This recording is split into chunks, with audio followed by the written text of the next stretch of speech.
το μήνυμα που θα θέλατε να βγει από τη σημερινή εκδήλωση, η μερίδα, και πόσο σημαντικό θεωρείτε ότι είναι υπό την αιγίδα του Προέδρου της Δημοκρατίας? Ευχαριστώ πολύ για την πρόσκληση. Είναι τιμή μου που είμαι εδώ. Θεωρώ ιδιαίτερα σημαντική τη θεματική της ημερίδας, γιατί συνδυάζει την οικογένεια, συνδυάζει τα θέματα εκπαίδευσης, τη θέση της γυναίκας σε όλα αυτά.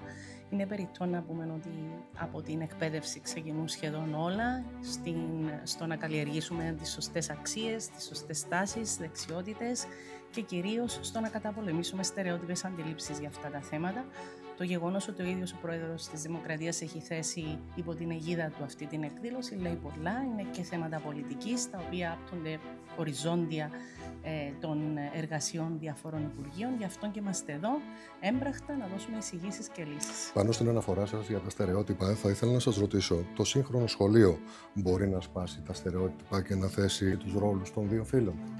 Για να έχουμε λύσεις και να έχουμε έτσι αισιόδοξα μηνύματα, να δώσουμε δηλαδή αισιόδοξα μηνύματα, πρέπει να έχουμε ένα σχολείο σύγχρονο που μέσα από τα προγράμματα του, από όλη τη δουλειά που γίνεται στο σχολείο, να μπορεί να καλλιεργήσει τις σωστές τάσεις καταπολεμώντας στερεότυπα. Και αυτό είναι που κάνουμε μέσα από πολυεπίπεδο έργο.